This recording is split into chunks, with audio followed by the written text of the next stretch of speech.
Queridos, é uma honra poder estar aqui com gente tão preciosa, gente tão amada e poder comemorar mais um aniversário desta obra que, como vocês viram aí, eu vi nascer. Então eu quero também, como a pastora Nilda, parabenizar o pastor Alexandre, a pastora Renata, os líderes, outros pastores, enfim, toda a igreja, por mais um ano de história, por mais um ano sendo instrumento do Senhor, não permitindo que as portas do inferno prevaleçam contra a igreja do Senhor. Amém? Amados, eu quero falar com você sobre construção. Mas você não precisa ficar preocupado, porque eu não vou pedir uma oferta para construir. A construção que eu quero falar com você é sobre a construção espiritual de uma igreja saudável. E isso é muito importante para todos nós, os crentes. Então, o tema da mensagem é igreja, comunidade saudável. Eu vou pedir para você abrir Filipenses capítulo 1, a sua Bíblia, o seu dispositivo móvel, lá em Filipenses capítulo 1, versículo 27 e 28. Você que está com a Bíblia física aí, você marca aí a Bíblia, esse texto, e deixa preparado aí Atos capítulo 16. Ali também a gente vai falar de algumas porções da palavra que vai nos ensinar muito nessa noite. Amados, nós sabemos que o que é a igreja, o que significa a igreja. Mas para quem nunca ouviu o que é a definição da igreja, ela é mais ou menos o seguinte: é a união de todos aqueles que foram chamados por Deus, os quais pela ação do Espírito Santo, creem que Jesus Cristo é o Filho unigênito do Deus vivo, enviado ao mundo para redimi-lo dos nossos pecados. E se a gente for abrir lá em Efésios capítulo 1, versículo 22 e 23, é chamado também de o corpo de Cristo. Igreja é chamada de o corpo de Cristo. Mas e comunidade? É parecido, mas não é igual. Uma definição seria mais ou menos o seguinte: união de pessoas no mesmo lugar, geograficamente definido, reunidos por um mesmo legado cultural ou histórico. Essa definição aqui é do ponto de vista secular, do homem. Mas, e do ponto de vista de Deus? O que significa então a comunidade? Para Deus, ele é muito mais do que essa definição. Por exemplo, se você abrir lá em Atos capítulo 2, o verso 42 e 46, é muito mais do que isso. Nós temos uma ideia lá em Atos capítulo 2, o versículo 42 a 46, do que é uma comunidade que confessa Jesus Cristo como Senhor. Para Deus, a essência, presta bem atenção nisso, porque nós vamos falar muito disso. A essência para Deus do que é comum, do que é unidade, nunca mudou. Permanece do mesmo jeito. E é sobre isso que eu quero compartilhar com você nessa noite. Então, eu quero que você leia comigo aí Filipenses capítulo 1, verso 27 e 28, que diz assim: não importa o que aconteça, exerçam a sua cidadania de maneira digna do Evangelho de Cristo, para que assim quer eu vá e os vejas, quer apenas ouça a seu respeito em minha ausência, fique eu sabendo que vocês permanecem firmes num só espírito, lutando unânimes, diga assim comigo, unânimes, pela fé evangélica, sem de forma alguma deixar-se intimidar por aqueles que se opõem a vocês. Para eles isso é sinal de destruição, mas para vocês, para a igreja, é sinal de salvação, e isso da parte de Deus. Feche os seus olhos. Pai de amor, eu quero te agradecer pela tua palavra. Eu quero te agradecer, ó Senhor Deus, por trazer em nosso coração, na nossa alma, a certeza de que nós nunca estamos sozinhos. A certeza, Senhor Deus, que somos uma grande família para engrandecer e glorificar o teu santo e bendito nome. Eu quero te pedir, ó Pai eterno, que o Senhor fale conosco nessa noite através dessa mensagem. Talvez uma mensagem simples, ó Senhor Deus, mas que pode falar profundamente ao coração dos teus filhos e filhas. É o que nós te pedimos, Pai, em o nome de Jesus. Todos conhecem Paulo, e a grande característica de Paulo, amados, foram as suas viagens missionárias. E ela tinha como propósito levar o evangelho da salvação para o maior número de pessoas possível. E o resultado dessas viagens de Paulo, dessas viagens fantásticas que a gente pode chamar, surtiu efeito, porque delas nasceram igrejas como Corinto, Éfeso, a Galácia e também Filipos. Mas nós vamos nos deter na história aqui da igreja de Filipos, porque é ela que vai nos dar voz para aquilo que eu quero compartilhar com você. Amém? Amém? Queridos, a intenção do apóstolo Paulo, quando ele escreve a carta, eu vou dar esse pano de fundo para você entender melhor do que eu vou dizer. A intenção do apóstolo, quando ele escreve a carta aos filipenses, era para encorajar os membros daquela igreja a permanecerem focados naquilo que os unia. E o que os unia era o evangelho de Jesus Cristo. Quando Paulo escreve aos filipenses, olha só, ele era um prisioneiro em Roma. Mas através das suas escritas, nós percebemos que havia um grande regozijo, que havia um grande prazer na sua escrita. E aqui nós temos um paradoxo. Como é que pode uma pessoa numa circunstância dessa, preso em cadeia, demonstrar tão grande contentamento?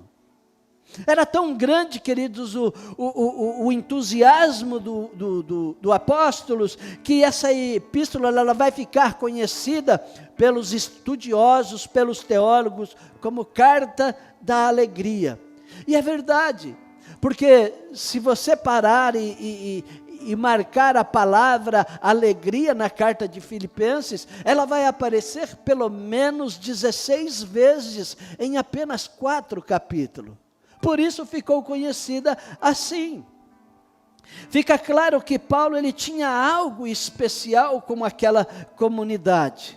E eu não sei se é com você assim também. Quando eu leio uma história, parece que eu me teletransporto para aquela situação. Muitas vezes eu me vejo usando até as roupas, e esse relato aqui deixa a gente curioso. Como é que essa igreja foi fundada? Quem eram as pessoas que estavam ali? A gente fica curioso. Mas na carta de Filipenses a gente não encontra nada que pode responder a essas indagações, essas perguntas.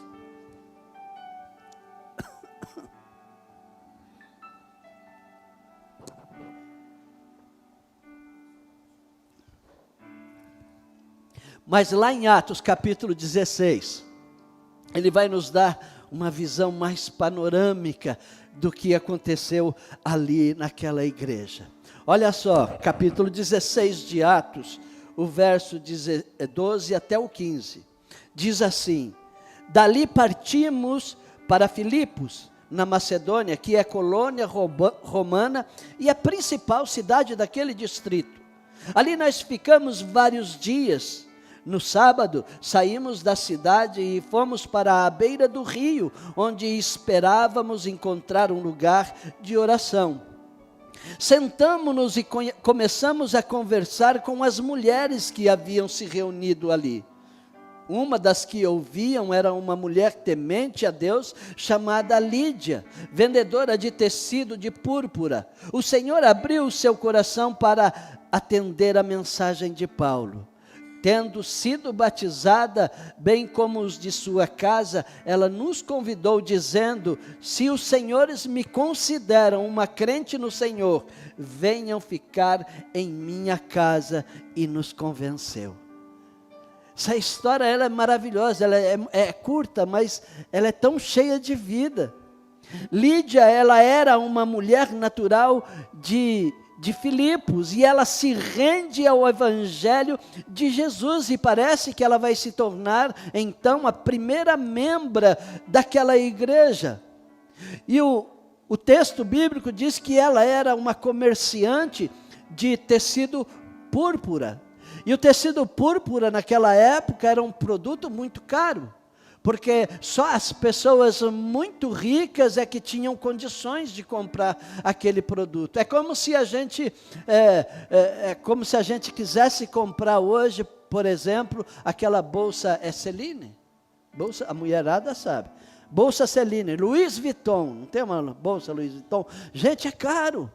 Esses dias eu tive curiosidade de saber quanto é que custa uma dessa, e eu fui ver o preço de uma bolsa Celine. Custa R$194 mil. Eu falei, coitado do marido de uma mulher que compra um negócio desse. Mas tudo indica que essa mulher, queridos, era uma mulher bem esclarecida. Ela era uma mulher de destaque naquela sociedade. E com certeza uma mulher também muito próspera. Porém, nem status, nem dinheiro supriam o vazio da alma daquela mulher. Alguém disse certa vez que o vazio do coração do homem é do tamanho de Deus. Você pode ser dono de todas as coisas, você pode ter todo o dinheiro do mundo, mas ele não vai suprir o vazio do coração se você não tiver Jesus como Senhor e Salvador. Posso ouvir um amém? Amém. Glória a Deus. Mas quando ela ouve a pregação de Paulo, imediatamente ela responde com muita fé. Ela aceita Jesus como seu único e suficiente Salvador. E foi, queridos, uma conversão genuína. Pois rapidamente ela aprende que a fé em Cristo não é algo para se viver de maneira teórica ou individualista.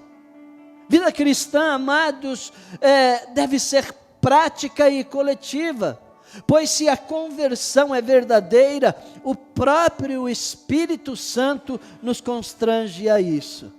Foi assim com Lídia, tanto que ela convence Paulo e Silas a fazer da sua casa uma célula, ou uma life group, ou então um lugar de ensino e pregação do Evangelho de Cristo. Mas Atos ele fala também de uma outra pessoa que foi uma possível frequentadora da igreja de Filipos. Versículo 16 do capítulo 16 de Atos, diz assim: certo dia, indo nós para o lugar de oração, encontramos uma escrava que tinha um espírito pelo qual predizia o futuro. Ela ganhava muito dinheiro para os seus senhores com adivinhações. Essa moça seguia a Paulo e a nós, gritando: estes homens são servos do Deus Altíssimo e lhes anunciam o caminho da salvação. Ela continuou fazendo isso por muitos dias. Olha, por muitos dias ela continuou fazendo isso. Finalmente, Paulo ficou indignado. Voltou-se e disse ao Espírito: em nome de Jesus Cristo, eu lhe ordeno, saia dela. A Bíblia diz que no mesmo instante aquela mulher foi liberta. Na autoridade que há no nome de Jesus Cristo, aquela jovem ela encontra libertação. A Bíblia, queridos, não nos dá, não há, na realidade, nenhuma afirmação explícita sobre a conversão dessa jovem. Mas eu acredito que ela tenha participado, tenha se tornado frequentadora daquela igreja. A vida ministerial de Paulo não era nada fácil. Não era nada fácil. Depois desse episódio, queridos, os donos daquela escrava, eles ficam muito furiosos. E eles incitam toda a multidão contra Paulo e Silas. Mas Paulo, ele não murmurava. Ele encarava mesmo as situações mais adversas como uma oportunidade de pregar o evangelho da salvação.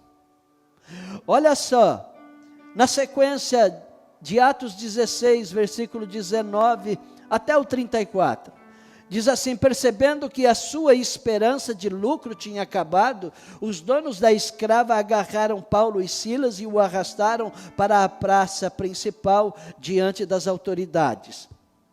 E levando-os aos magistrados, disseram: estes homens são judeus e estão perturbando a nossa cidade, propagando costumes que a nós romanos não é permitido aceitar nem praticar. A multidão ajuntou-se contra Paulo e Silas, e os magistrados ordenaram que lhes tirassem as roupas e fossem açoitados. Depois de serem severamente açoitados, foram lançados na prisão. O carcereiro recebe a instrução para vigiá-los com muito cuidado. Tendo recebido tais ordens, ele os lançou no cárcere interior e lhes prendeu os pés no tronco. Por volta da meia-noite, Paulo e Silas estavam orando e cantando hinos a Deus, e outros presos os ouviam. De repente houve um terremoto tão violento que os alicerces da prisão foram abalados. Imediatamente todas as portas se abriram e as correntes de todos se soltaram. O carcereiro acordou e, vendo abertas as portas da prisão, desembaiou sua espada para se matar, porque pensava que os presos tivessem fugido. Mas Paulo gritou: não faça isso, estamos todos aqui. O carcereiro pediu luz, entrou correndo e trêmulo, prostrou-se diante de Paulo e Silas e então levou-os para fora e perguntou: senhores, que devo fazer para ser salvo? Eles responderam: creia no Senhor Jesus e serão salvos. Esse é o versículo da nossa conversão, amados. 16, 31, 32, 31.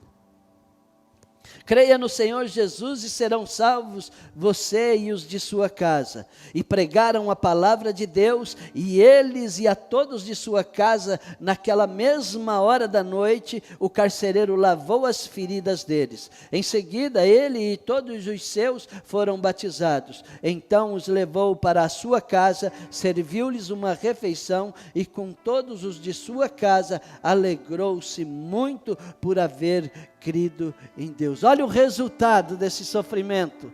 É mais uma família salva. E a pequena igreja ali de Filipos, ela ia crescendo. E agora ela era o lar espiritual de pessoas como essa. Tinha ali uma empresária que era rica da alta sociedade com toda a sua família. Tinha também uma jovem escrava ex-endemoniada, e tinha um carcereiro durão com toda a sua família. Sabe, queridos, esses são alguns membros daquela igreja. Com certeza eram completamente diferentes, com gosto diferentes. Talvez eles até torciam para times diferentes. Para o Corinthians, para o Palmeiras, para o São Paulo. Os mais espirituais torciam para o Santos.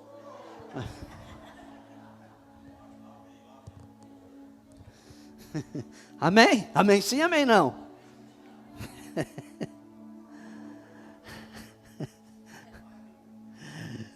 Certamente, essas pessoas, elas não conviviam nas mesmas casas, elas certamente moravam em bairros diferentes, o círculo social delas era completamente distinto.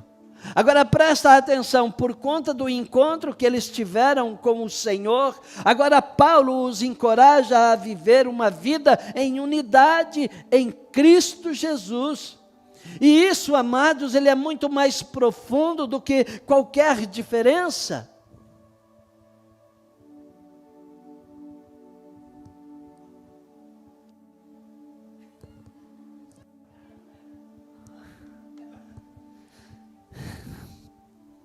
E isso é muito mais do que qualquer diferença. Olha o que Donald Arthur Carson ele escreveu. Ele disse assim: a igreja ela é constituída de pessoas muito diferentes.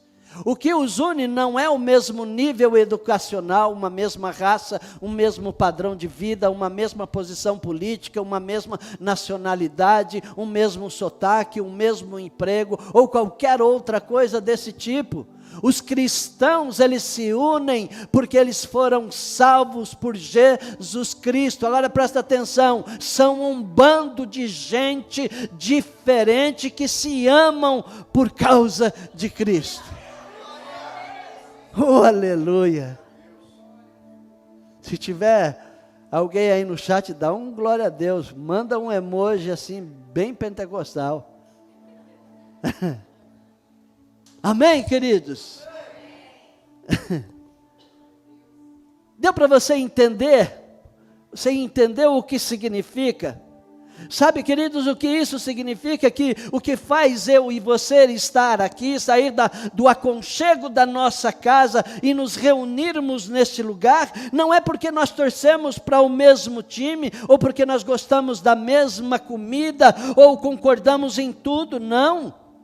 O que nos une é Jesus, o que nos une é o amor que nós temos em Cristo Jesus. O que nos une é o desejo de ser cada vez mais parecido com o Senhor Jesus. Nós nos reunimos aqui, queridos, porque nós cremos em Jesus, porque nós amamos em Jesus, e apesar de que muitas coisas somos diferentes, e ainda essas diferenças possam até causar separação, o que nos une é muito maior do que aquilo que pode nos distanciar.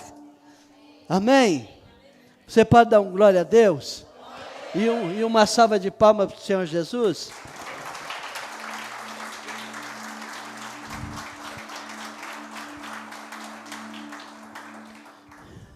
Paulo, ele ensina que essa unidade, queridos, ela deve ser sustentável.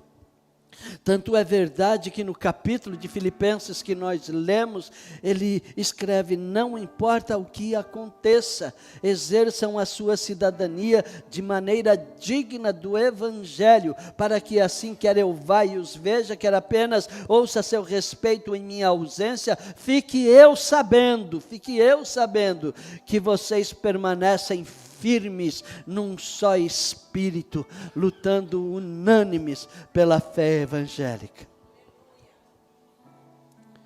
Até aqui a gente fez a introdução, e eu quero rapidamente, muito rapidamente, para não deixar você cansado, eu quero compartilhar 3 características importantes de uma igreja saudável que vive em unidade. A primeira característica de uma igreja saudável é uma igreja autêntica.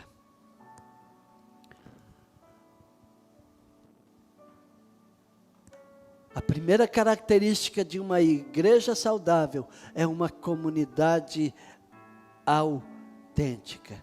O que significa ser autêntico?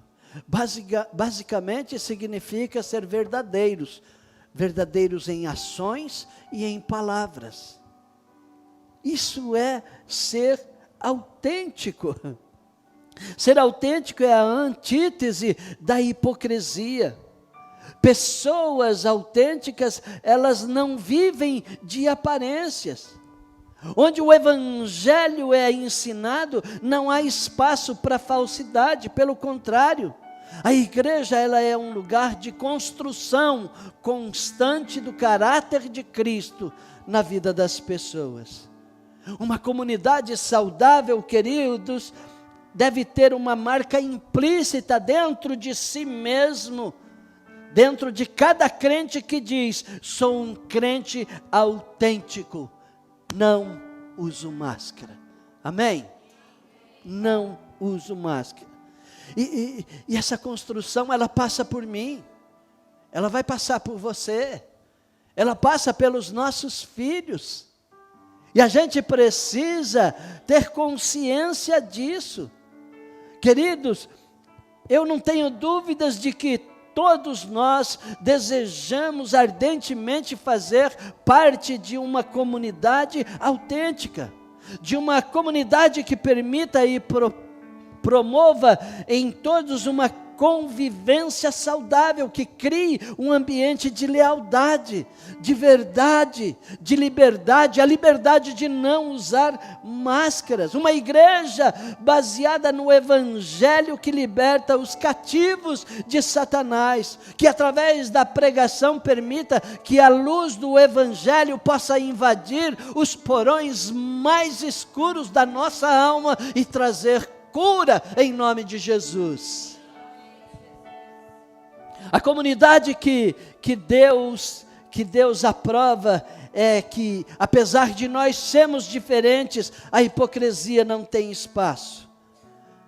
Onde as pessoas, elas não se esforçam para parecerem perfeitas, mas para serem restauradas por Jesus todos os dias. Eu falo, queridos, de uma construção de uma igreja onde o pecador sinta fome e sede de experimentar a graça transformadora que só Jesus pode oferecer.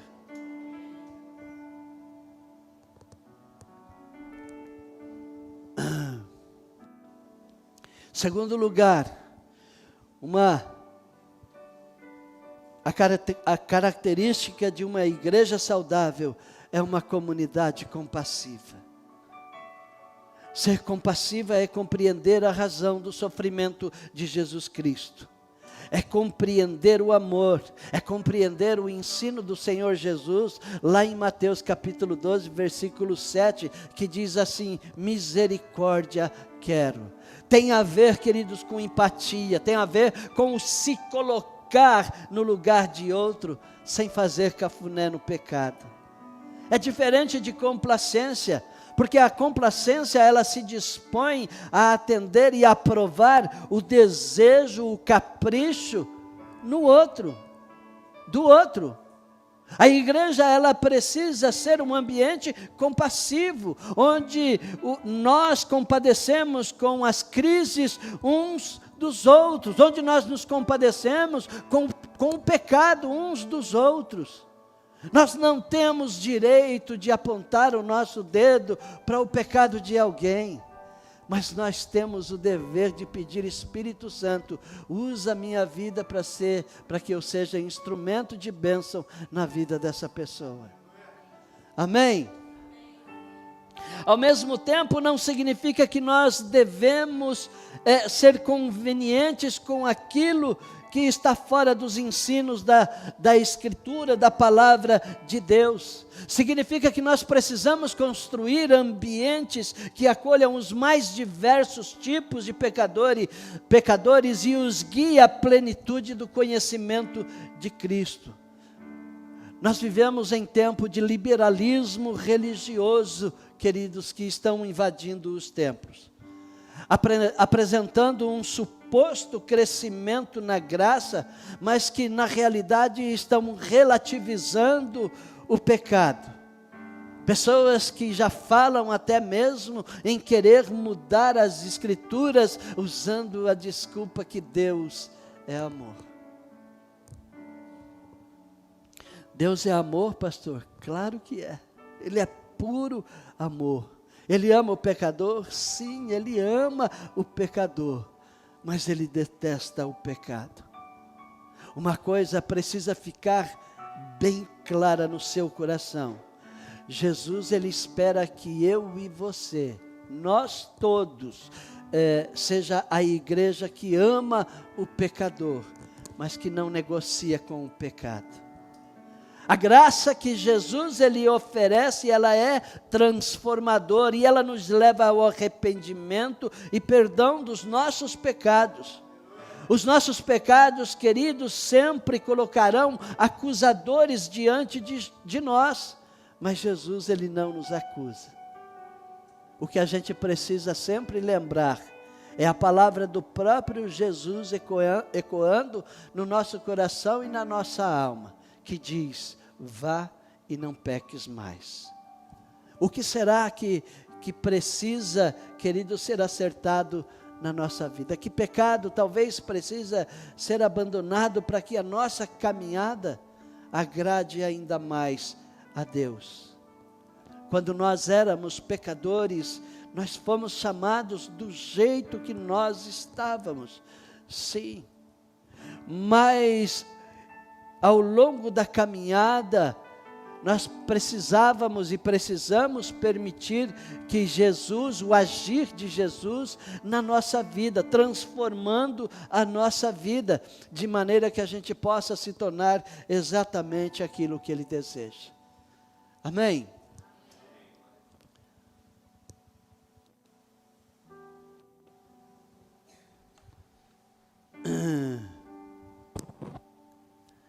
Terceiro e último lugar, de uma característica da igreja saudável, é uma comunidade que supre necessidades. A maior evidência da igreja saudável, que vive em unidade e na graça, é o amor. Essa é a maior evidência. E os frutos dessa graça, queridos, e desse amor, são a simpatia, a hospitalidade, a empatia. Na igreja de Atos capítulo 2, do 42 e 46, diz que eles se importavam uns com os outros. Diz que eles se reuniam constantemente, que eles perseveravam em oração, que eles tinham tudo em comum, que eles supriam as necessidades uns dos outros. Sabe o que era isso? Graça e amor. É muito triste quando existem cristãos que ainda pensam que a responsabilidade de colocar a igreja em movimento é apenas do pastor ou dos pastores. Eu não digo isso apenas para os crentes dessa igreja, mas para todos os crentes que puderem me ouvir através desse dispositivo. Numa comunidade saudável, todos são responsáveis por todos. Eu fui pesquisar no grego o que significa todos. Sabe o que está escrito? Qual é o significado de todos? Todos. Diga para a pessoa que está perto de você: todos nós somos responsáveis. A responsabilidade de sentir falta de um membro que não vem é de todos. A responsabilidade, sabe, de ligar para esse irmão é de todos. Às vezes nós não vemos o nosso irmão e ficamos tranquilos porque achamos, não, o pastor vai ligar lá para ele. Não. O pastor pode ligar? Pode sim. É de todos. A responsabilidade é de todos.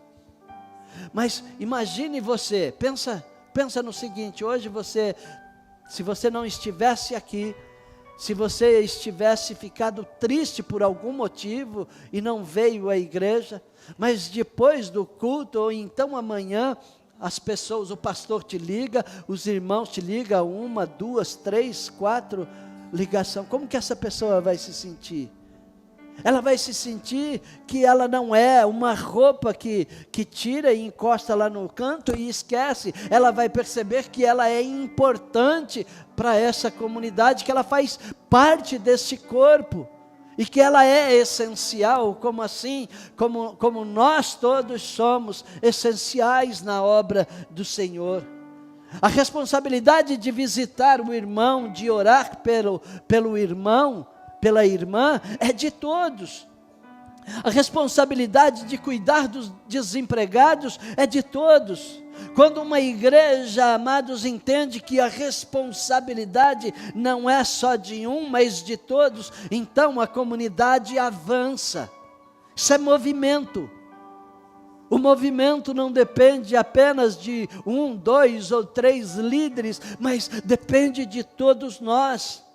O ideal, queridos, de Deus é que as necessidades de todas as pessoas sejam supridas em comunidade. Este é o desafio de todos, o desafio de cuidar, o desafio de auxiliar, o desafio de amar, de suprir, de alimentar.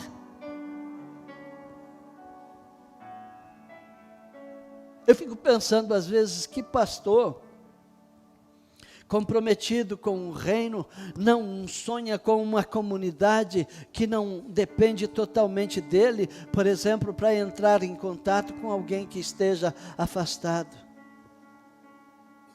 Que pastor que não sonha com uma comunidade que seja capaz de visitar o irmão, a irmã, sem que haja um pedido formal do pastor.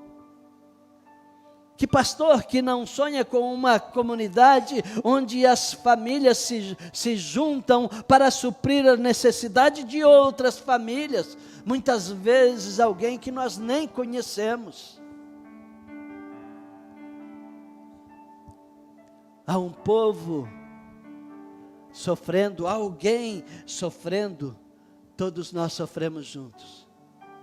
Isso é evangelho, isso é comunidade. Amém? A minha oração, queridos, é para que de fato a Paz Church de Marília continue esse projeto de construção que Deus colocou na mão de todos, não somente do pastor. Que as diferenças jamais sejam capazes de superar aquilo que nos une, Jesus Cristo. Eu não falei aqui para vocês, em momento nenhum, de uma igreja perfeita, mas de reconhecer que a nossa imperfeição dá espaço para aquele que é perfeito e que Ele nos aperfeiçoe para a glória do Teu santo e bendito nome. Amém? Você pode dizer amém? Você pode dar um glória a Deus? Eu quero fazer uma breve oração com você. E você pode permanecer sentado, mas eu quero convidar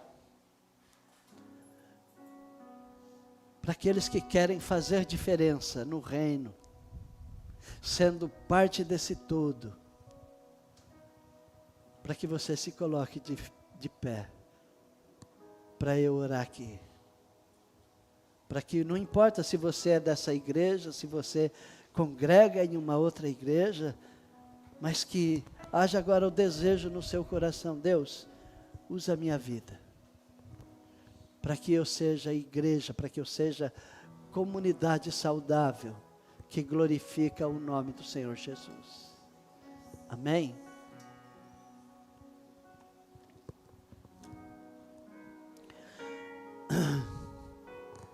Pai Santo,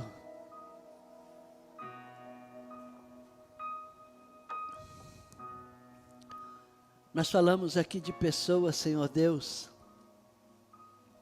que foram instrumentos do Senhor. Homens, Senhor Deus, mulheres, que abriram mão de tanta coisa, Senhor Deus, para glorificar o Teu santo nome.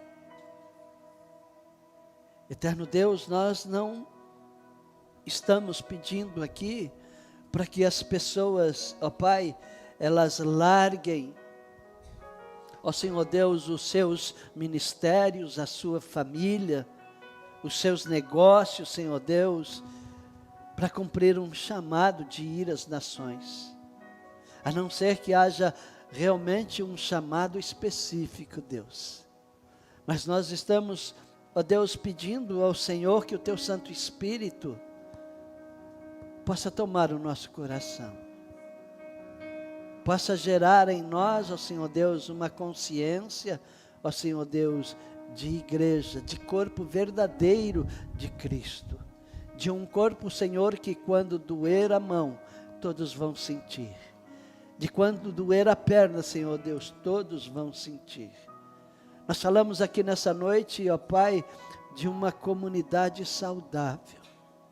De uma comunidade, Senhor Deus, que não é egoísta.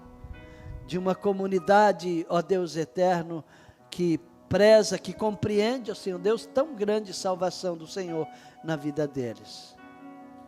Por favor, Pai, eu oro para que o Senhor abençoe, para que cada um dos teus filhos e filhas, ó Pai, seja um instrumento poderoso do Senhor, como ajuda, Senhor Deus, na igreja onde está inserido, ó Pai, auxiliando aos pastores e líderes, ó Senhor Deus, de suas igrejas. Específico eu quero pedir, ó Senhor Deus, para a Paz Church aqui de Marília. Ó Pai, nós temos nos alegrado, ó Pai, pelo coração e pelas pessoas que o Senhor tem levantado. Nós sabemos, Senhor Deus, que mais uma vez, ó Pai misericordioso, tem algo preparado, grande e poderoso. Então tome a vida, Senhor Deus, dos pastores, tome a vida dos líderes, tome, Senhor Deus, a vida de cada membro, tome a vida, Senhor Deus, de cada uma das pessoas que aqui congrega. Toma a vida, Senhor Deus, de cada uma das pessoas, ó Senhor Deus, que são nossos co-irmãos, ó Senhor Deus, co-irmãs em outros ministérios. Os abençoe e use eles para a glória do Teu santo nome. Eu quero declarar, Senhor Deus, a bênção do Senhor, em nome do Pai, do Filho e do Espírito Santo, sobre a vida da Tua igreja, e todos possam dizer amém, amém e amém.